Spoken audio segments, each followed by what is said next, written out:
This is World Heavyweight Championship of the World stuff. In the red corner, you have Arrival. Their ADS team have created one of the fastest racing AIs on the planet.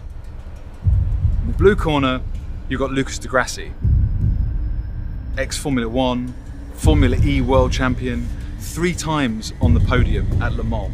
So the Lucas Challenge has been in progress now for a number of years.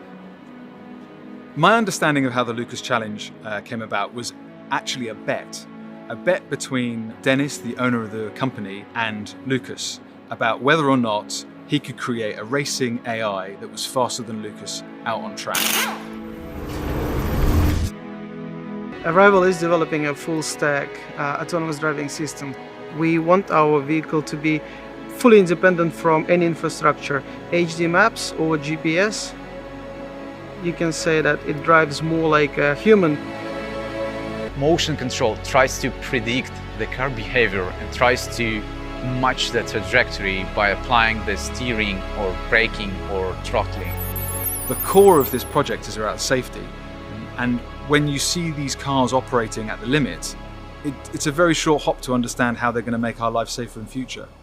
The AI hardware is the eyes and ears of the software. The software needs inputs in order to make decisions, in order to find the limit of the vehicle.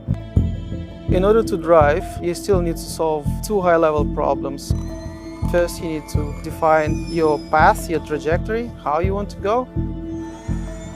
And the second thing is you need to execute this trajectory, so you need to drive exactly where you want to drive. When the autonomous driving software has decided the path that it wants to follow, the motion control software should take care the actuator inputs like the steering and the throttle that's required of the brakes to follow that path precisely, both in terms of position and speed. First of all, I have 25 years of experience, while the AI have only like 2 or 3 years, so that's a bit unfair. But we are both controlling the car in the same fashion, so you have only access to steering, throttle, brake, and you have to combine these 3 inputs to create the best lap time around the track. Racing line is one of the most important things in racing. Looking at how Lucas was driving in wet conditions, we have seen that he was much safer in terms of selecting the exact trajectory. If we take a look at turn 1, he was trying to use non-optimal way to avoid puddles. Autonomous system is not.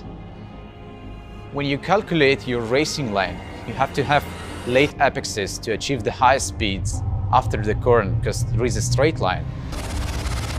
When Lucas was driving through the chicane, he was driving through the curbs, which autonomous system cannot do in terms of failure of the sensors. We have to be smart, stable, and optimal. So when the racing ADS beats Lucas, which will happen because you can't stand in the way of progress, it's inevitable. And I feel like that's the sort of shockwave that I anticipate will happen after the Lucas Challenge has played out. It'll only be when we look back we'll realize just how much change we've created. And that's really the core of making history.